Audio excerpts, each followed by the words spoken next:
خود پسندی پہ بات چل رہی تھی کہ اپنے بارے میں یہ وہم ہو جاتا ہے کہ میں کیا ہوں، نیک. اور یہ وہم اس لیے ہو رہا ہے کہ میں نے نبی کے نام پہ آج تک کوئی دعوت مس نہیں کی. میں کتنا نیک ہوں. کیا خیال ہے بھائی؟ جب مجھے کنڈوں پہ بلایا گیا میں کنڈے کھانے گیا. میں نے آج تک نبی کے نام پہ کوئی کھانا مس نہیں کی. جب مجھے تیجے پہ بلایا گیا سب سے پہلے میں گیا ہوں. اور مرحوم کے نام پہ میں نے 8 لیگ پیس کھائے ہیں، لاتیں کھائی ہیں. لاتیں، ہمارے ایک دوست جو ہے نا مرغی کی لیگ پیس کو لاتوں سے تعبیر کرتے. ابھی ہمارا سفر تھا نا تو ان کو لیگ پیس چاہیے ہوتے تھے، وہ مرغی کی لیگ پیس بڑے شوق سے کھاتے ہیں. تو مجھے کہنے لگے یار مجھے لاتیں چاہیے. خیریت. تو وہاں ہوٹل پہ جا کے بھی بھائی 4 لاتیں لے آؤ. ہم نے کہا ایسا نہ ہو کوئی لاتیں مارنا شروع کر دے یہاں پہ. تو نبی کے نام پہ مرغی کے لیگ پیس، چیسٹ اور بکروں کے پٹ بہت شوق سے چانپیں کھائی جاتی ہیں. تو وہم ہو جاتا ہے کہ میں کیا ہوں، نیک. انسان جب کسی دوسرے کے منہ سے اپنی تعریف سنتا ہے اسے 100% یقین بھی ہو کہ یہ غلط بول رہا ہے، لیکن اسے یہ وہم ہونے لگتا ہے کہ یہ سچ بول رہا ہے. واقعی میں تو ایسا ہوں. لوگوں کی تعریفیں لوگوں کے منہ سے سن کے کبھی کسی خوش فہمی میں مبتلا نہ ہو. انسان اپنے عیبوں سے غافل ہو جاتا ہے. حضرت حکیم الامہ مولانا اشرف علی تھانوی رحمہ اللہ تعالی بڑی خاندانی بات فرمایا کرتے تھے. فرماتے تھے کہ اگر کوئی شخص مجھ سے ملنے کے لیے آتا ہے جو میرا مرید نہ ہو، جو مجھ سے اصلاح نہ کروانا چاہتا ہو، اس میں 99 برائیاں ہوں اور ایک خوبی ہو، تو میری نظر اس کی ایک خوبی کی طرف ہوتی ہے، 99 برائیوں کی طرف نہیں ہوتی. جو چاہتے ہیں کہ مجھ سے اپنی اصلاح کروائیں، پہلے تو پیر و مرشد بنایا جاتا تھا اپنی برائیوں کو ٹھیک کروانے کے لیے. اب یہ چیز مارکیٹ سے کیا ہو گئی ہے، شارٹ. آپ کسی کو سمجھتے ہیں نا، کسی سے عقیدت ہے، مثال کے طور پر مجھ سے عقیدت ہے، آپ آئے حضرت جی کوئی ہمارے اندر خامی ہو بتایا کریں پلیز. میں بتانا شروع کر دوں ایک دم لال پیلا نیلا ہونا شروع ہو جائے گا. آپ کو کس نے کہا کہ میں ایسا ہوں؟ ایک دم غصہ آنا شروع ہو جائے گا. ڈاکٹر کے سامنے غصہ نہیں آتا. ڈاکٹر کہے گا آپ کا جگر صحیح کام نہیں کر رہا، آپ کے پھیپھڑے میں مسئلہ ہے، کبھی نہیں غصہ آئے گا. ڈاکٹر صاحب چیک کریں، اچھی طرح چیک کریں، ٹیسٹ لکھ کے دے دیں، میں آغا خان سے ٹیسٹ کروا لیتا ہوں. لیکن روحانی بیماریوں کا سنتے ہی کیا آ جاتا ہے، باپ بتائے گا اپنے بیٹے کو بیٹا تمہارے اندر یہ خامی، تو جواب دینا شروع کر دے گا. اپنی خامیاں سننے کا تحمل جس کے اندر پیدا ہو گیا تو سمجھو بس اس کی اصلاح ہو گئی ہے. خامیاں تو ختم کبھی بھی نہیں ہوں گی. یہ خامی ختم ہو جائے کہ اپنی برائی سننے کی برداشت پیدا ہو جائے، بس اس کا مطلب بندہ ٹھیک ہے. بھائی خامیاں تو کبھی بھی ختم نہیں ہوں گی، وہ تو کبھی ایک خامی ختم ہوئی تو دوسری پیدا ہو گئی، دوسری پیدا ہوئی تو جیسے تہذیب کی ضرورت پڑتی ہے نا، درختوں کی شاخیں نکلتی رہتی ہیں، کٹنگ ہوتی رہتی ہے، تو آپ کے اندر بھی برائیاں پیدا ہوتی رہیں گی، کٹنگ ہوتی رہے گی. ایسے بن جاؤ کہ تہذیب کی ضرورت ہی نہ رہے، ایسے نہیں بن سکتے آپ. ایسا یہ ہو ہی نہیں سکتا. جو آدمی کہتا ہے میں بہت صحیح ہوں، میری کوئی غلطی نہ بتائے، یا اس کو غلطی بتا رہے ہیں غصہ آ رہا ہے، اس کا مطلب یہ تو ٹھیک ہے ہی نہیں، یہ ٹھیک ہی نہیں ہے. غصہ آنے لگتا ہے. اور خاص طور پہ جب کوئی بڑا سمجھا رہا ہو، باپ اولاد کو سمجھا رہا ہے، اولاد کو غصہ آنا شروع ہو گیا، تو پہلے تو اس کے تکبر کا علاج کراؤ. پہلے اس کا کس کا علاج ہوگا؟ تکبر کا. بعد میں باقی چیزیں. پہلے تو باپ بولے بیٹا تو پہلے نا یہ چیز ٹھیک کر لے کہ تو سننے کا برداشت کی طاقت پیدا کر اپنے اندر. شوہر بیوی کو کوئی غلطی سمجھا رہے ایک دم بھڑکنا شروع ہو جائے، تو وہ غلطی اتنی بڑی غلطی نہیں ہے، یہ بھڑکنا. اسی طرح عورت اپنے میاں کو اگر کوئی چیز بتا رہی ہے کہ آپ یہ تھوڑی سی یہ چیز اپنے اندر چینج کر لیں، اور ایک دم غصہ آ جاتا ہے، تو یہ جو ایک دم غصہ آنا ہے یہ زیادہ بڑا فالٹ ہے اس غلطی کی نسبت جو آپ کے اندر ہے، کیونکہ یہ فالٹ شیطان میں تھا. دیکھو غلطی آدم سے بھی ہوئی نا، حضرت آدم علیہ السلام سے. اللہ نے کہا کہ یہ درخت سے نہیں کھانا، انہوں نے کھا لیا، مسٹیک ہوئی نا. تو مسٹیک تو آدم سے بھی ہو گئی. اللہ نے کہا غلط کیا، انہوں نے کہا، اللہ معافی چاہتا ہوں، غلط ہو گیا مجھ سے، معاف کر دے. ختم. شیطان سے بھی غلطی ہوئی. دو ہی مخلوق زمین پہ رہتی ہے نا, جنات اور انسان, تو دونوں کے باپ سے اللہ نے غلطی ہونے دی. جنات کا باپ شیطان تھا, انسانوں کا باپ آدم سے بھی ہو گئی مسٹیک. اللہ نے کہا کہ بھائی جیسے ہی اللہ نے لباس چھینا تو سمجھ گئے کہ یہ سزا ملی ہے. جیسے ہی لباس چھینا نا جنت کا, سمجھ گئے کہ یہ کیا ملی ہے, سزا. تو اب اللہ سے لڑ نہیں رہے کہ اللہ پہلے بتاتا تو کہ میں غلط کیا, میں اس کو ریورس کرتا, اس مسٹیک کی تلافی کرتا. تو سزا پہلے دے رہا ہے, بتا بعد میں رہے کہ غلطی ہوئی ہے. بھائی سزا سے اندازہ ہو گیا کہ ہم نے کیا کیا ہے, غلط. فوراً آدم اور حوا دونوں اللہ کے دربار میں دعا مانگنے لگے, ربنا ظلمنا انفسنا, اپنی جان پر ہم نے ظلم کر لیا, تو نے اگر ہمیں معاف نہ کیا ہم تباہ ہو برباد ہو جائیں گے. ادھر شیطان سے غلطی ہوئی, اللہ نے کہا نکل جا میرے دربار سے. شیطان کو سزا ملی, اس کو غلطی کا احساس نہیں ہوا, وہ غصہ آ گیا بھائی اس کو. خلقتنی من نار وخلقتہ من طین, دلائل دینا شروع کر رہا ہے خدا کے سامنے. تو بڑوں کے سامنے زیادہ دلائل نہ دیا کریں. باپ ڈانٹ رہا ہے سن لو بھائی, ماں ڈانٹ رہی ہے نہیں, زیادہ نہیں بحث کریں. استاذ اگر کوئی بات سمجھا رہا ہے آپ کے اپنے شاگرد کو, بحث نہیں کرو, سن لو آرام سے تمیز سے, اچھا سر آئندہ خیال کریں گے. آج ڈیبیٹ جو ہے نا, ڈیبیٹ بحث مباحثہ, اس کو کانفیڈنس کی علامت سمجھا جاتا ہے کہ بڑا کانفیڈنٹ ہے یہ آدمی. تو غلطی کو مان لینا, اس سے انسان کا مقام کم نہیں ہوتا بلکہ بڑھتا, اس سے برداشت پیدا ہوتی ہے. دیکھو اللہ نے جتنے بھی دنیا میں قائد پیدا کیے ہیں ان سے ایسے کام کروائے ہیں کہ ان میں برداشت پیدا ہو. تمام پیغمبروں سے بکریاں چروائی گئی ہیں. آپ سوچو یار, پیغمبر کا مقام دیکھو اور ان سے کام کیا لیا جا رہا ہے, بکریوں کے ریوڑ ان کے حوالے کیے جا رہے ہیں. موسیٰ کلیم اللہ کیا کم مقام تھا, موسیٰ کلیم اللہ کوہ طور پہ بلا کے اللہ ہم کلام ہو رہا ہے, کام کیا لیا جا رہا ہے, 10 سال بکریاں چراؤ ہے بھائی. اتنے بڑے پیغمبر, ادھر فرعون سے کام کیا لیا جا رہا ہے, مصر کی بادشاہت اور روب دبدبہ جلال, کیونکہ اللہ نے اس کو لیڈر نہیں بنانا تھا, اس کو بچپن سے حکومت مل گئی. چاپلوسی کرنے والے لوگ مل گئے, تعریفیں کرنے والے لوگ مل گئے, ہر بات میں یس سر جی سر کرنے والے مل گئے بچپن سے. موسیٰ کلیم اللہ ٹینشنوں میں جوان ہوئے, پریشانیوں میں, ملک بدر ہو گئے. ملک بدر ہونے کے بعد بکریاں چرا رہے ہیں, کیونکہ بکری کمزور ہے, غصہ بہت آتا ہے, اس پہ آپ غصہ جاری کر نہیں سکتے, مار کھائے گی مر جائے گی, کچھ بگاڑ نہیں سکتا انسان. جب نبی نے صلی اللہ علیہ وسلم نے فرمایا کہ ہر پیغمبر نے بکریاں چرائی ہیں, تو صحابہ نے پوچھا یا رسول اللہ کیا آپ نے بھی؟ فرمایا ہاں میں بھی اجرت پہ بکریاں چرایا کرتا تھا. سید الانبیاء سے اللہ نے کیا چروائی ہیں؟ بولو, بکریاں. اس میں 2 فائدے ہیں, ایک برداشت, دوسری تواضع. بکریاں چرانے والے میں تکبر نہیں ہوتا. جنہوں نے لیڈر بننا ہوتا ہے ان کے اندر اگر تکبر ہے تو وہ اپنی پھوں پھاں میں ہی لگے رہیں گے, وہ قوم کے کسی کام کے نہیں ہوں گے. سمجھتے نہیں ہو بات کو, میرا خیال ہے وہ پھوں پھاں میں لگا رہے گا اپنے. تو دل میں عجب ختم ہو جائے, بس بات کو سمیٹ رہا ہوں, خود پسندی, میں بس ہر وقت آدمی کیا کرتا رہے, میں ہوں, لوگوں سے تعریفیں سنتا رہے اپنی بیٹھ کے. تو ان پہ علماء نے الگ الگ بحث کی ہے, خود پسندی کیسے ختم ہوتی ہے, حسد کیسے ختم ہوتی ہے, کیسے ختم ہوتا ہے حسد, اور تکبر کیسے ختم ہوتا ہے. لیکن علماء کہتے ہیں, کیونکہ یہ صوفیہ کرام کا ٹاپک ہے نا, تو اس کو تصوف میں زیادہ اٹھائے کہ ایک چیز اگر اپنے اندر پیدا کر لو, ایک بیماری سے کا علاج کر لو, تو یہ سارے انڈے بچے خود ہی ختم ہو جائیں گے. وہ ہے دل سے دنیا کی محبت نکال دو, اللہ کی پیدا کر دو, بس یہ سارے انڈے بچے کیا ہو جائیں گے. جب آپ کے دل میں اللہ کی محبت, اللہ کو تلاش کرنے کی چاہت, تو کسی کی دولت دیکھ کر آپ کو جیلسی ویسے ہی نہیں ہوگی, کیونکہ وہ آپ کا محبوب ہے ہی نہیں. جیلسی جب ہوتی ہے جب محبوبہ آپ کی اور کسی اور کی گود میں جا کے بیٹھ جائے, کسی اور کے ساتھ سیلفیاں لے رہی ہے, ڈیٹیں کسی اور کے ساتھ مار رہی ہے, تو آپ جلو گے نا.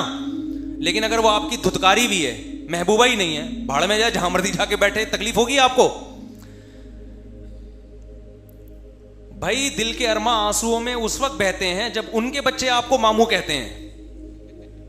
ہر ایک کے بچے آپ کو ماموں کہیں اس سے آپ کو تکلیف نہیں ہوتی. جب ان کے بچے آپ کو ماموں, جس سے آپ کی سیٹنگ تھی, سیٹنگ آپ کی تھی, شادی اس کی کہیں اور ہو گئی, ایک دھچکا لگا, یار یہ کیا ہو گیا, میری نہیں ہوئی. پہلا دھچکا یہ کہ میری نہیں ہوئی, ریجیکٹ, اس پہ غم ہوتا ہے, اس کے ابا نے انکار کر دیا. پھر جب اطلاع ملتی ہے کہیں اور منگنی ہو گئی ہے, دوسرا دھچکا لگتا ہے کہ نہیں لگتا. پھر جس دن بارات آتی ہے اور دلہن رخصت ہو کے جاتی ہے, ایک اور دھچکا لگتا ہے, بے اب تو نکاح بھی ہو گیا, رخصتی بھی ہو گئی. پھر جب اطلاع ملتی ہے بچہ ہو گیا, کیسا جلے گا کہ نہیں جلے گا. اور جب بچہ بڑا ہو کر آپ کو بولے گا ماموں, ہے بھائی کہ کم بات, ساتھ غیروں کے میری قبر پہ آتے کیوں ہو, تم جلاتے نہیں مجھ کو تو جلاتے کیوں. جلانے کا مطلب زندگی دینا. شاعر جو ہے نا, محبوبہ کے غم میں مر گیا,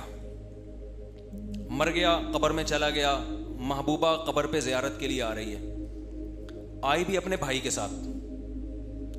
تو وہ کہتا ہے کمبخت تو مجھے زندگی نہیں دے سکتی, جلا نہیں سکتی, تو کسی اور کے ساتھ آ کے تپا کیوں رہی ہے مجھے تو. یعنی قبر پہ تو کم از کم اکیلے آ جانا ملنے کے لیے, قبر پہ بھی بھائی کے ساتھ نہیں, یا میرے اپنے عاشق کے ساتھ آ رہی ہے جس میں جل رہا ہوں. یعنی تیری سیٹنگ کہیں اور ہو گئی تھی, تو اس بندے کے ساتھ آ رہی ہے میری قبر پہ. ساتھ غیروں کے میری قبر پہ آتے کیوں ہو, تم جلاتے نہیں مجھ کو تو جلاتے کیوں ہو. تو جب جلے گا نا, جب محبوبہ آئے گی ولن کے ساتھ اس کی قبر پہ, کیا خیال ہے, پھر جلے گا یہ. تو جب وہ آپ کی محبوبہ ہی نہیں ہے میرے بھائی, تو پھر کسی کے ساتھ بیٹھے آپ کو اس سے تکلیف نہیں, آپ کے ریجیکٹڈ ہے, وہ پسند نہیں کیا آپ نے اس کو. تو دنیا اگر ریجیکٹڈ مال بن جائے آپ کا, دل سے نکل گئی محبت گاڑیوں کی, بنگلوں کی, دولت کی, اور اللہ کی محبت آ گئی اس کی جگہ, تو پھر یہ دولت کسی کے پاس دیکھ کر آپ کو جیلسی, بولو, حسد ہی نہیں ہوگا, پیدا ہی نہیں ہوگا. حسد کے جو کیڑے مکوڑے ہیں, یہ اللہ کی محبت ایسا اسپرے ہے کہ یہ حسد کے جراثیم کو نگل جائے گی آپ کے لیے, کہ یہ کوئی بڑی چیز ہے ہی نہیں. اور عجب خود پسندی بھی ختم ہو جائے گی, اس لیے کہ انسان کو جس سے محبت ہوتی ہے نا, وہ چاہتا ہے مجھے ہر قیمت پہ محبوب چاہیے. تو محبوب اگر تعریف کرے گا تو خوش ہوگا, محبوب کے علاوہ لوگوں کی تعریفوں کو وہ لفٹ نہیں کراتا, اس کی نظر میں اس کی ویلیو نہیں رہتی ہے. وقت ہو گیا ہے کافی زیادہ, ورنہ اس پہ میں ہر چیز پہ مثالیں دے کے بات سمجھاتا. خلاصہ یہی نکلا کہ اللہ کی محبت پیدا کر لی جائے, اور وہ جب تک نہیں ہوگی جب تک دنیا کی نکلے گی نہیں. یہ دونوں محبتیں ایک دل میں جمع ہو نہیں سکتی, اور دنیا کی جب نکلے گی اس کا ایک فارمولہ ہے, ایک طریقہ ہے. ہر وقت یہ دماغ میں مسلط کریں کہ یہ مسافر خانہ ہے, رہنے کی جگہ نہیں ہے. قبرستان جایا کریں نا, حدیث میں آتے, جا کے دیکھا کرو یہ کیسے پڑے ہوئے. جب جائیں نا کسی شاپنگ مال میں, ہو زبردست مالدار لوگ آئے ہوئے ہیں شاپنگ کرنے کے لیے, غریب کو بڑی حسرت ہوتی ہے, یار ایک یہ لگژری لائف اسٹائل ہے, ایک ہمارا جھونپڑا ہے. تو یار شاپنگ مال سے نکل کے سیدھا جاؤ قبرستان. یہ سارے شاپنگ مال والے کہاں جائیں گے, لیٹے ہوئے ہوں گے قبروں کے اندر.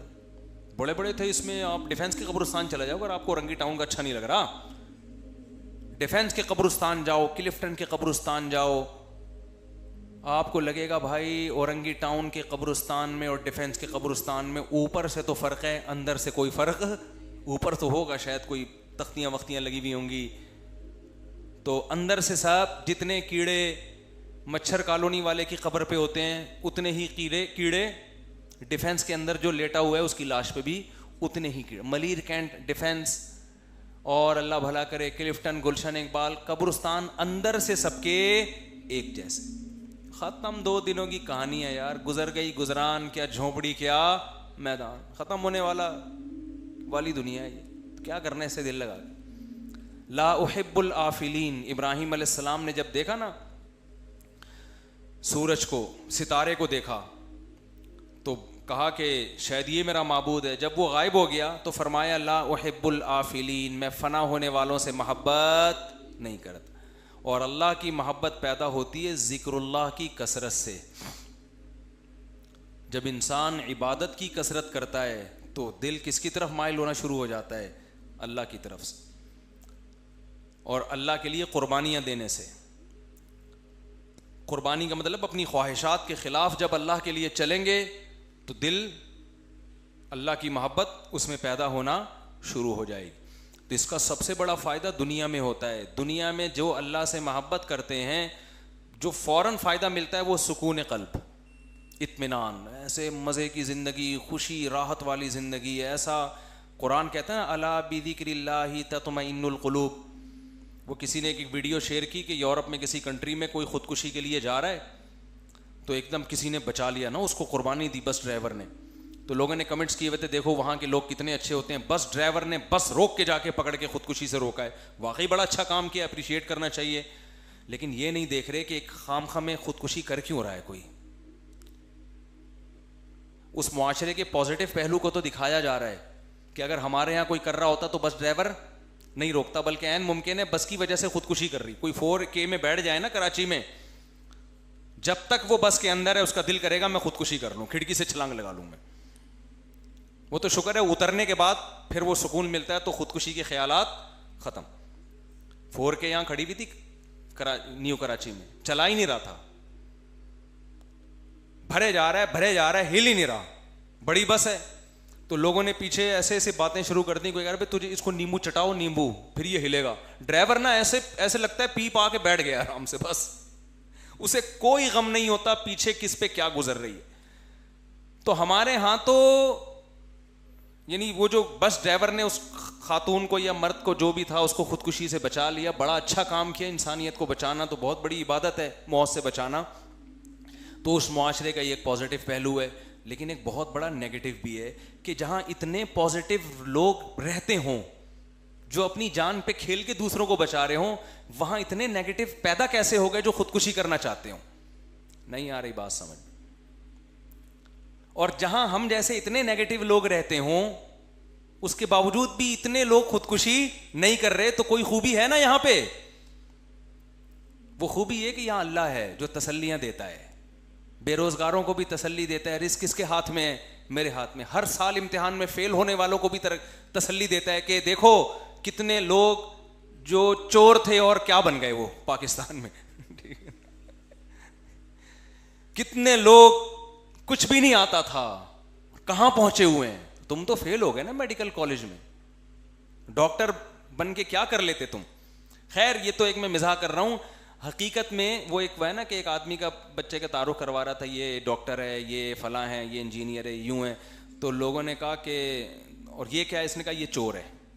تو اس نے اس کو گھر میں رکھا ہوا کیوں؟ کہہ رہے کما کے یہی لے کر آتا ہے سر, باقی سارے کچھ بھی نہیں کرتے. تو اللہ کی طرف سے تسلیاں ملتی ہیں غربت میں, مہنگائی میں, بیماریوں میں. کل ایک بزرگ سے ملاقات ہوئی پنجاب میں لاہور کا سفر تھا نا 1-2 دن کے لیے. تو ایک بڑے بوڑھے سے ملاقات ہوئی, آرمی کے کوئی بڑے آفیسر تھے, سلام دعا تھی ان سے. تو وہ اپنے بوڑھے والد کی بڑی خدمت کر رہے تھے. ہم جب گئے تو انہوں نے اپنے والد صاحب سے بھی ملوایا. کتنا اچھا لگتا ہے کہ انسان اپنے بوڑھے باپ سے بھی سب کو ملوا رہا ہے. یہ اس کی علامت ہوتی ہے اپنے باپ کو عزت. حالانکہ میرے ان کے والد سے کوئی نہ سلام دعا نہ کچھ بھی نہیں, لیکن جو بھی ان کے پاس جائے گا وہ سب سے پہلے کس سے ملوائیں گے؟ بیڈ پہ پڑے ہوئے بوڑھے آدمی. مجھے بڑا اچھا لگا, دیکھو جتنی عزت یہ دے سکتے ہیں اتنی عزت دے رہے. تو نہ اولڈ ہاؤس میں جمع کرایا ابا کو, وہیں گھر میں خدمت ہو رہی ہے. میں گیا تو وہ بوڑھا بیچارہ کیا کہہ رہا ہے, بس دعا کرو میری مغفرت ہو جائے, بستر مرگ پہ ہوں, موت کے لیے تیار ہوں, کوئی غم نہیں ہے ایک غم کے سوا, وہ کیا ہے؟ آخرت میں بخشش. بس اتنا اچھا لگا مجھے کہ دیکھو مسلمان کا خاتمہ کتنا اچھا ہوتا ہے. دنیا دار آدمی کا خاتمہ اچھا نہیں ہوتا. وہ کہے یار میں مر کیوں رہا ہوں, میں کیوں مرا ہوں, مفتی صاحب کچھ ڈاکٹر لاؤ, کو ٹیکا لگائے میں بچ جاؤں. مسلمان کو غم نہیں ہوتا, موت زندگی کا اتنا ٹینشن نہیں ہے. اس کو ٹینشن یہ ہے کہ آخرت میں بخشش ہو جائے. اور حدیث میں آتا ہے نبی نے فرمایا جس کو موت کے وقت اللہ سے امید بھی ہو اور اپنے گناہوں کا خوف بھی ہو, تو اس کا مطلب اللہ اس کو معاف کرنا چاہتا ہے اور اس کی بخشش چاہتا ہے. یہ کنڈیشن بہت اچھی ہے کہ اپنے گناہوں سے ندامت بھی ہو آخری وقت میں, اور کچھ اللہ سے امیدیں بھی ہوں کہ بھئی ہمارے اعمال تو نہیں ہیں, شاید اللہ بخش دے, رحمت کر دے. تو یہ تسلیاں ہمیں اللہ کی وجہ سے ملتی ہیں. جس کا جتنا گہرا اللہ سے تعلق ہوتا ہے اتنا ٹینشن لیس ہوتا ہے وہ, اور جو اللہ سے جتنا دور ہوگا تو ٹھیک ہے خودکشی کرنے والوں کو بچائے گا تو انسانیت کے ناطے, لیکن کوئی بھروسہ نہیں ہے کل خود ہی اسی پل پہ کھڑا ہو اور کوئی دوسرا اس کو بچا رہا ہو. اللہ تعالیٰ ہمارے دلوں میں اپنی محبت پیدا فرمائے اور ہمارے دلوں کے قبلوں کو اللہ درست فرمائے. سبحانک اللہم و بحمدک نشہد ان لا الہ الا انت نستغفرک و نتوب الیک. آپ کی مسجد کا استنجا خانہ جمعہ کے دن صرف ایک کھلا ہوا ہے, باقی بند اور خراب ہیں. یہ انتظامیہ کا ہیڈیک ہے بھائی, انتظامیہ کو بتائیں بھائی ایک واش روم تو نہیں ہونا چاہیے, واش روم تو زیادہ ہونے چاہیے. ایک خاتون کہتی ہیں کہ پردہ صرف نظر کا ہوتا ہے, کپڑے نہیں, سوچ بدلنی چاہیے. اور دنیا کہاں سے کہاں پہنچ گئی اور ہم لوگ اسی چکر میں پڑے ہوئے ہیں کہ عورت نامحرم سے بات نہ کرے, چہرہ چھپائے. یہ نعرہ لبرل لوگوں کی طرف سے لگایا جاتا ہے. لبرل لوگوں کی نظر میں دنیا کے ہر مسئلے کا علاج ترقی ہے. پیٹ بھرا ہو, توندے بھری ہوئی ہوں, پیسہ ہو, معاشی ترقی ہو, بس حیا, تمیز, تہذیب ان کا ٹاپک ہے ہی نہیں.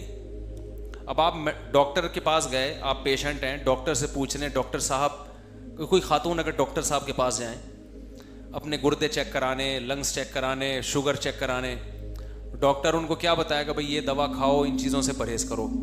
وہ اگر ڈاکٹر سے کہے ڈاکٹر صاحب میں اسکاف لے لوں کہ نہیں لوں, ڈاکٹر کہے گا بھئی یہ میرا ہیڈ ایک, اس کا گردے کی پتھری کا اسکاف سے کوئی تعلق نہیں ہے. سمجھ رہے ہو نا؟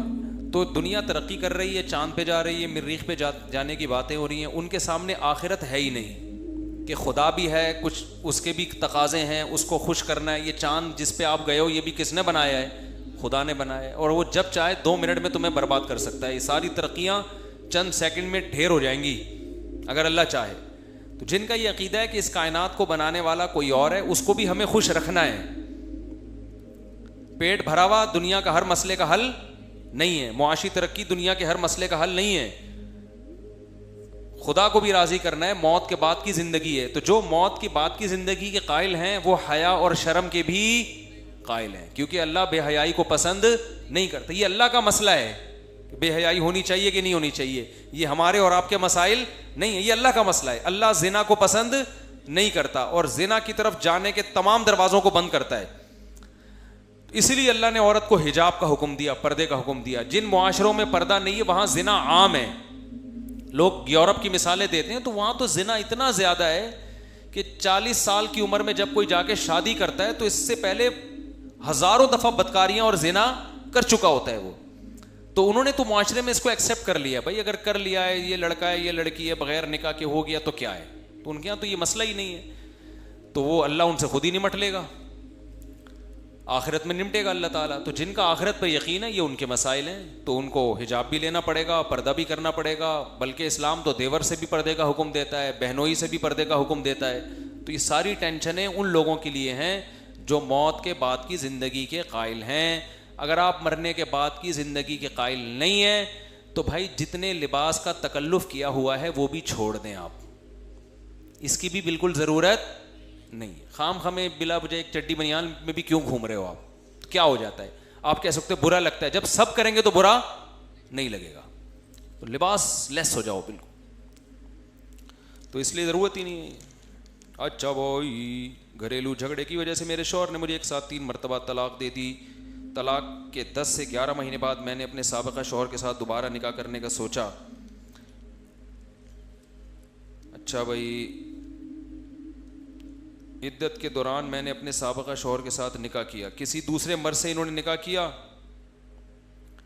اور پھر اس سے طلاق لی اور اس کی عدت پوری ہوئے بغیر سابقہ شوہر سے نکاح کر لیا. تو یہ جائز نہیں ہے, عدت کے دوران نکاح نہیں ہوتا. کسی دوسرے مرد سے نکاح کریں, وہ ان سے ریلیشن بھی قائم کرے, اسی کے ساتھ زندگی گزاریں. اگر وہ نہیں رکھتا چھوڑ دیتا ہے, بے شک اس لیے چھوڑ دے کہ چلو پہلے شوہر سے آپ نے نکاح کرنا ہے, تو کسی بھی نیت سے چھوڑ دے, پہلے سے ایگریمنٹ نہ ہو چھوڑنے کا. تو اگر وہ چھوڑ دیتا ہے تو پھر یہ نئے سرے سے عدت گزاریں گی. عدت کے بعد 3 مینسز آنے کے بعد جہاں چاہے نکاح کریں, پرانے والے سے کریں یا کسی اور سے کریں, تو وہ لیکن عدت کے دوران نہیں نکاح ہوتا. مفتی صاحب نماز پڑھنے میں سستی ہوتی ہے، ایک دن پڑھ لی دوسرے دن چھوٹ جاتی، کوئی ایسا طریقہ بتا دیں؟ جب بھی نماز چھوٹے کوئی جرمانہ لگائیں اپنے اوپر. فجر چھوٹے تو ناشتہ گول، جس دن فجر کی جماعت گئی ناشتہ گیا، تو سزا نہیں دیں گے نا تو بات بنے گی نہیں.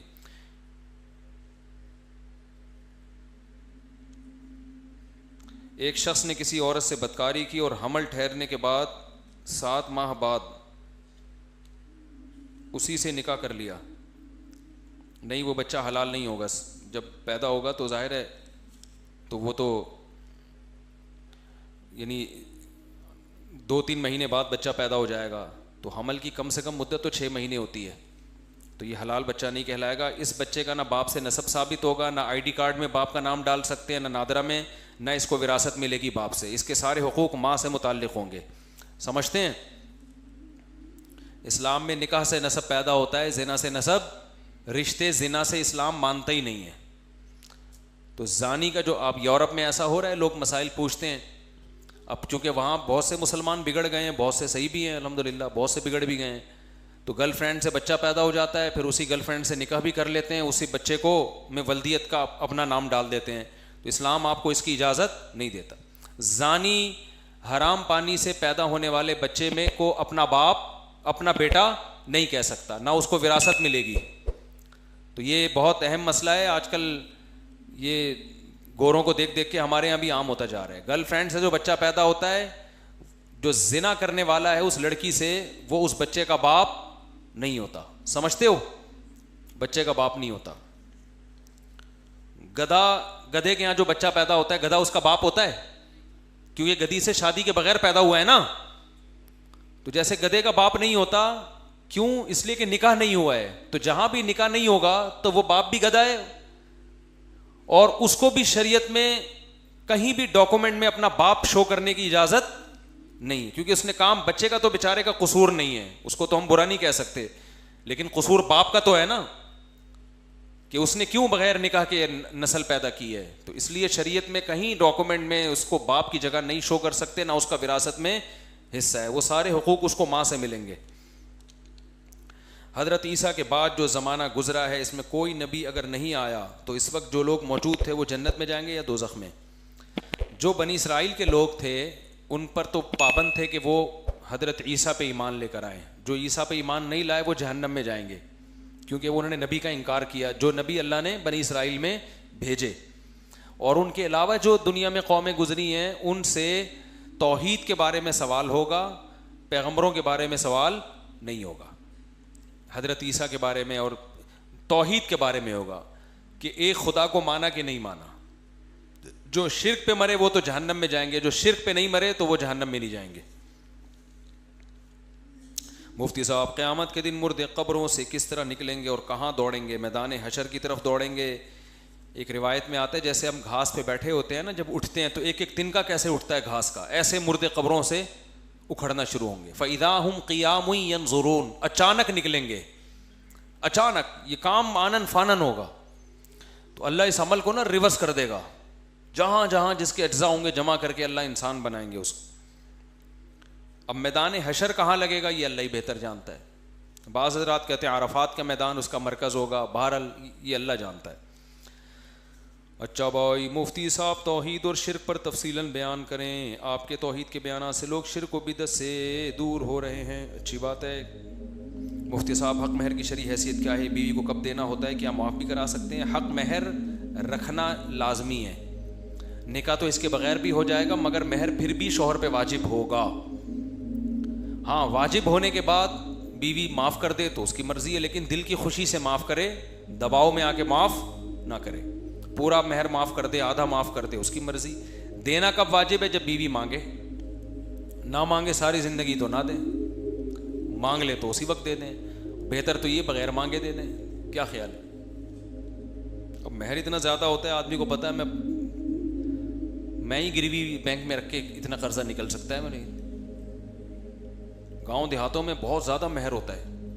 مفتی صاحب، کیا قسطوں پر گھر کی تعمیراتی کام کروا سکتے ہیں؟ کیوں نہیں کروا سکتے ہیں بھائی؟ وہ سودی قسطیں نہیں ہونی چاہیے. ایک خاتون کہتی ہیں کہ پردہ یہ ہو چکا ہے. مفتی صاحب، میرا ایک دوست ہے، میں اسے منع کرتا ہوں کہ بد نظری نہیں کیا کرو، تو کہتا ہے کہ سبھی ہی مجھ سے کہتے ہیں کہ رکھ نیچی نگاہ اپنی, کوئی ان سے نہیں کہتا نہ نکلو یوں آیا ہو کر. اچھا شعر پڑھ رہا ہے, کہہ رہے ہیں سبھی مجھ سے کہتے ہیں کہ رکھ نیچے نگاہ اپنی, کوئی ان سے نہیں کہتا کہ نہ نکلو یوں آیا ہو کر. تو ان سے بھی ہم کہتے ہیں, عورتوں سے بھی, کہ آپ بھی بے پردہ ہو کے نہ نکلیں. مردوں سے بھی کہا جاتا ہے کہ اپنے نظر پہ کنٹرول کریں. مفتی صاحب, کیا فوج میں سپاہی بھرتی ہونا جائز ہے, کیونکہ ان کو اپنے ہی مسلمان بھائیوں کے خلاف لڑوایا جاتا ہے, جیسے کہ فاٹا میں کئی مسجدوں کو شہید کیا گیا اور قبائلیوں کا قتل کیا گیا, اور لال مسجد جیسے واقعات. فوجیوں کو اپنے مسلمان بھائیوں کو قتل کرنا تو جائز نہیں ہے, لیکن ایک کام دیکھ کے یہ کہنا کہ فوج میں بھرتی ہونا ہی جائز نہیں ہے, یہ بھی غلط ہے. اگر فوج میں اچھے لوگ بھرتی ہونا ہی بند کریں گے تو خراب لوگوں کا فوج میں قبضہ ہو جائے گا. دوسری بات, کہیں فوج آپریشن کر رہی ہو تو اس کے بارے میں پہلے پوری معلومات بھی لینی چاہیے کہ آپ تک جو نالج پہنچی ہے وہ نالج صحیح ہے بھی یا نہیں ہے. تو کچھ کام تو یقیناً غلط ہوئے ہیں ماضی میں, ان کو ہم کبھی نہیں صحیح کہہ سکتے, تو ان کے کوئی بھی صحیح کہہ کے اپنے لیے جہنم نہیں خرید سکتا. لیکن بعض چیزیں نہیں ہوئیں, وہ فوج کے کھاتے میں بھی ڈالی گئی ہیں, تو پروپیگنڈا بھی ہوا ہے, کچھ صحیح, کچھ الزامات صحیح بھی ہیں. لیکن بات یہ ہے کہ اس کا حل یہ نہیں ہے کہ فوج سے کنارہ کشی اختیار کریں. ملک میں فوج تو رہے گی, کوئی کنٹری بغیر آرمی کے نہیں ہوتا, تو اس کا حل یہ ہے کہ اچھے لوگ فوج میں جائیں تاکہ اچھے فیصلے ہوں. لوگ کہتے ہیں کہ یہ ملک دشمن لوگ فوج میں بھرتی ہو رہے ہیں اور یوں ہو رہا ہے, تو یہ رونا تو پیٹتے رہتے ہیں, لیکن یہ نہیں کہتے کہ اچھے لوگوں کو جانا چاہیے. تو اگر ہم یہ کہیں گے آرمی میں نہ جاؤ, فوج میں نہ جاؤ, تو اس کا مطلب آپ تو اپنے ہاتھ پاؤں کٹوا رہے ہو. تو ملک آپ کا ہے تو فوج بھی کس کی ہے, آپ کی ہے, تو آپ کی ہی کی ہونی چاہیے. جب یہ آپ کی جب ہی ہوگی جب آپ جاؤ گے اس کے اندر. سمجھتے ہو کہ نہیں سمجھتے؟ دڑا دڑ بھرتی ہو فوج میں. اللہ جزائے خیر دے جامعۃ الرشید کو, ان کی محنتوں سے, کوششوں سے الحمدللہ درجنوں علماء فوج میں کمیشن آفیسر بھرتی ہوئے ہیں.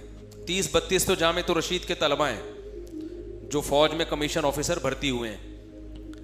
تو یہ جامعۃ الرشید کا بھی اچھا اقدام ہے, اور اس سے فوج کا بھی پتہ چلتا ہے کہ فوج بنیادی طور پر اسلام دشمن نہیں ہے. اگر ہوتی تو اتنے علماء کو کمیشن آفیسر تھوڑی بھرتی کیا جاتا. ہاں برے لوگ آ جاتے ہیں, ہر جگہ آتے ہیں, تو فوج میں بھی آتے ہیں. تو جب اچھے جائیں گے تو خیر غالب ہو جائے گی انشاءاللہ.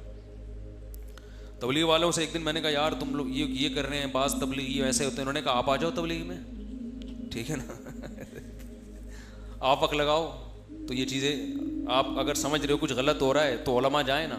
تو میرے پاس اس کا کوئی جواب تھا نہیں. تو بات یہی ہے کہ بھئی اگر آپ یہ سمجھتے ہو کہ یوں غلط ہو رہا ہے تو پھر صحیح آپ چلے جاؤ, آپ صحیح کر دو اس کو جا کے. جو نہ خود جا رہا ہے اور نہ صحیح کرنے کی کوشش کر رہا ہے تو پھر باتیں بنا رہا ہے, تو باتیں بنانے پر گورنمنٹ کی طرف سے کوئی پابندی نہیں ہے. اصلاح کرنا مشکل کام ہے اور باتیں کرنا بہت آسان کام ہے. تو باتیں کرتے رہو, بیٹھ کے نیگیٹیوٹی پھیلاتے رہو. بنگلہ دیش کے اندر قرآن کی بے حرمتی کی گئی, وہاں کے مسلمانوں نے ہندوؤں کے بت توڑے. آپ کے جیل میں کیا لکھا ہے, جانا ہوا یا نہیں؟ سمجھ میں نہیں آیا کیا کہہ رہے ہیں. کیا لکھا ہے آپ کے جیل میں؟ آپ کے خیال میں بالکل ناجائز ہوا, کون جائز کہہ سکتا ہے بھائی اس کو. میرے بھائی کی عنقریب شادی ہے, لڑکی والوں کی طرف سے جو بارات ہوتی ہے اس میں مخلوط ماحول ناچ گانے میں. میں نے والدین کے ذریعے ان کو پیغام دیا کہ میں شرکت نہیں کروں گا, لیکن وہ راضی نہیں. اب کیا کریں جب کہ بھائی والدین کے ناراض ہونے کا بھی خطرہ ہے. بھائی والدین کو چاہیے کہ جیسے آپ کا بھائی اور والدین سے رشتہ ہے تو بھائی اور والدین کا آپ سے بھی رشتہ ہے. تو آپ رشتہ داری جوڑنے کے لیے گناہ میں شرکت کریں, یہ جائز نہیں ہے. ان کو چاہیے رشتہ داری جوڑنے کے لیے گناہ کا بائیکاٹ کر دیں. اللہ کے لیے نہیں کر رہے تو اپنے بیٹے کے لیے, اپنے بھائی کے لیے کر لیں کہ یار میرا بھائی نہیں آئے گا شادی میں, تو اس لیے میں مخلوط ماحول اور گانا بجانا نہیں چاہتا. ہمارے ہاں سادگی سے شادی ہوگی تاکہ میرا بھائی بھی اس شادی میں آ جائے. تو اگر وہ یہ کام نہیں کرتے تو پھر مخلوق کو خوش کرنے کے لیے اللہ کو ناراض نہیں کیا جاتا. میں نے اس سے پہلے ایک پرچی بھیجی تھی لیکن آپ کا بیان نشر نہیں ہوا. میرے والدین دونوں فوت ہو چکے ہیں, ہم 3 بہنیں اور 4 بھائی ہیں. ہم 4 بھائیوں سے اپنا اپنا حصہ لے سکتے ہیں کیونکہ ہم بہنیں بھائیوں سے خوش نہیں ہیں. یہ بہنوں نے لکھا ہے کہ ہم اپنے بھائیوں سے وراثت کا حصہ لینا چاہتے ہیں کیونکہ ہم پٹھان لوگ ہیں. تو آپ تو گن پوائنٹ پہ لو اپنا حصہ, بندوق لے کے جاؤ, بھائی سے بولو حصہ دے, بولے یہ کون سا طریقہ, بولے ہم پٹھان ہیں, ہمارا یہی اسٹائل ہے, ٹھیک ہے نا. تو آپ تو زبردستی لو بھائی, تو لے حصہ, وہ بھائیوں سے خوش ہوں تو بھی لیں. یہ صرف پٹھانوں کی بات نہیں ہے, ہر قوم میں بہنوں کو حصہ دیا ہی نہیں جاتا. میں تو گیا ہوں نا, پنجاب کے دیہاتوں میں گیا ہوں, وہاں بھی پی جاتے ہیں, کراچی میں بھی بہت سی جگہوں پہ پی جاتے ہیں. تو یہ قوم, ہر قوم میں یہ بیماری ہے, کیونکہ بہن کمزور ہوتی ہے اور دیتے ہوئے جان نکل رہی ہوتی ہے آدمی کی, اور پتہ ہی ہے نہ میرے خلاف کیس کرے گی, خود ہی بدنام ہوگی کہ بھائی کو عدالت میں لا رہی ہے. اور اکثر گھر میں رہنے والی عورتوں کو عدالتوں کا, وکیلوں کا پتہ بھی نہیں ہوتا. ان کو تو یہ نہیں پتا کہ بھائی پیزا کیسے منگوانا ہے آن لائن ہم نے, تو وہ وکیل کیسے منگوائے گی بیچاری, ٹھیک ہے نا. اس کو یہ نہیں پتا ہوتا کہ آن لائن شاپنگ کیسے کی جاتی ہے. تو گھریلو لڑکیاں ہوتی ہیں, تو ان کو وکیل کا, عدالت کا کیا پتا. تو اللہ دیکھ رہا ہے سب کچھ, وہ قیامت کے دن انتقام لے گا. اللہ نے کہا ہے کہ ہر ایک کا حصہ بیان کیا, اللہ نے بتا دیا قرآن میں, للذکر مثل حظ الانثیین, بہن کا آدھا بھائی کا دگنا, تو بہن کا وہ آدھا دینا پڑے گا آپ کو. تو اس لیے مانگے بغیر دیا کرو, اور اگر نہیں دے رہے تو بہن لے سکتی ہے, بالکل عدالت بھی جا سکتی ہے, اس میں کوئی گناہ نہیں ہے. اس میں اگر بھائی یہ کہتا ہے نا کہ رشتے کو خراب کر رہی ہو, تو بھائی کو گناہ ملے گا کہ تو وراثت نہ دے کے رشتہ خراب کر رہا ہے. بھائی وہ وراثت مانگ کے رشتہ داری نہیں توڑ رہی, تم نہ, جو ظلم کر رہا ہوتا ہے اس کی طرف نسبت کی جاتی ہے برائی کی. آپ کسی سے اپنا حق مانگ رہے ہیں, دوست ہے, یار میرے تو نے 1,00,000 روپے قرضہ لیا تھا واپس کر, وہ کہہ رہا ہے تمہیں دوستی کا خیال نہیں ہے, اور تو میرے پیسے پی گیا, تجھے دوستی کا خیال نہیں ہے, میں مانگ رہا ہوں تو دوستی کے خیال کے تانے دے رہا ہے. الٹا چل رہا ہے نا معاملہ. میں اکثر کہتا ہوں نا, اکثر عورتیں کہتی ہیں آپ اپنی پراپرٹی میرے نام کر دیں. بعض خواتین یہ کہتی ہیں کہ یہ گھر کس کے نام کر دیں, میرے نام. آپ کہتے ہو بھائی اچھا بھلا میرے نام ہے, تم بھی رہو اس میں تمہیں نکال تھوڑی رہا ہوں. تو کہتی ہیں آپ کو مجھ سے محبت نہیں ہے,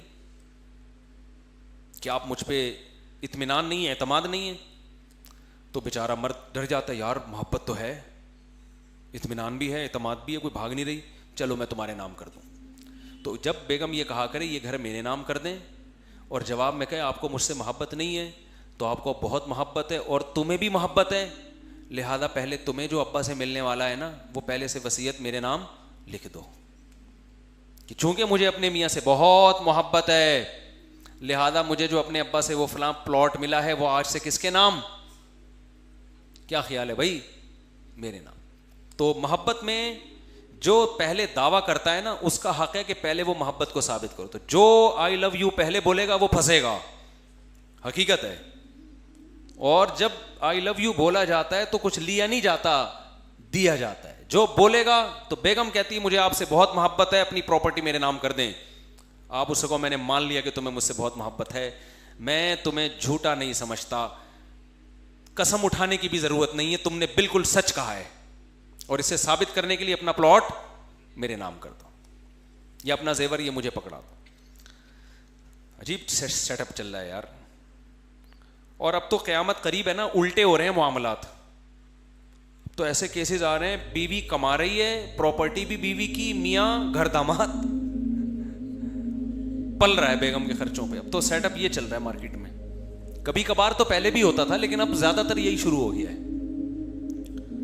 اب میاں یہ کہا کرے گا بیگم سے کہ اپنی پلاٹ میرے نام سے خریدو, الٹا چلے گا معاملہ. میں ایک طالب علم ہوں اور لمبے عرصے سے بھائی یہ حیا کے خلاف مسائل ایسے نہ پوچھا کریں. بھائی اس بیماری کا علاج یہ ہے کہ آپ جب بھی یہ ہوا کرے, آپ روزے رکھا کریں.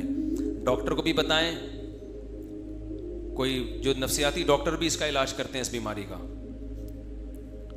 اور کسی شیخ سے اصلاحی تعلق قائم کریں اپنا. میرا مسئلہ یہ کہ میری شادی کو 6 سال ہو گئے ہیں. میں نے اپنی بیگم کو شادی کے دوسرے سال وقفے سے 2 طلاق دی تھی, کہ کہا تھا میں تمہیں طلاق دیتا ہوں, پھر ہم نے رجوع کر لیا تھا. ابھی میں اپنی بیگم کو ان کے والدین کے گھر بھیجنا چاہتا تھا, کیونکہ وہ پریگننسی میں تھی, بیگم جانا نہیں چاہتی تھی. اس بحث میں میں نے 3 سے 4 بار یہ کہہ دیا کہ میں تمہیں چھوڑ رہا ہوں, مگر میری منیت اس مرتبہ تیسری طلاق دے کر گھر ختم کرنے کی نہیں تھی. تو کیا تیسری طلاق ہو گئی؟ اگر ہو گئی ہے تو اس کا کوئی کفارہ ہے؟ میں تمہیں چھوڑ رہا ہوں, میں تو مستقبل کا بھی ہے, I am going to do this ہوتا ہے نا, میں یہ کر رہا ہوں یعنی کرنے والا ہوں, اور میں نے تمہیں چھوڑ دیا. تو دیا کے لفظ سے تو کوئی یعنی پوچھا جائے گا چھوڑنے سے آپ کی مراد کیا تھی. بظاہر تو یہی ہے کہ میں نے تمہیں چھوڑ دیا, سے طلاق کی مراد ہوتی ہے ہمارے عرف میں, لیکن چھوڑ رہا ہوں اسے اگر آپ کی نیت نہیں تھی تو نہیں ہوئی ہے طلاق. باقی کوئی تیسری طلاق دے دے تو کوئی کفارہ نہیں ہے اس کا, طلاق میں ریورس گیئر ہے ہی نہیں. ایک صاحب نے 3 طلاقیں دی اور کہنے لگے میں 100 بکرے کاٹنے کو تیار ہوں اگر کفارے میں ہو جائیں, تو نہیں ہوتا کفارہ. تو یہ لفظی زبان سے نہ نکالو, اور فضول بات ہے یار, گھر بھیج رہے ہو. اور طلاق تو خاندان کو بٹھا کے سوچ سمجھ کے پورے مشوروں کے بعد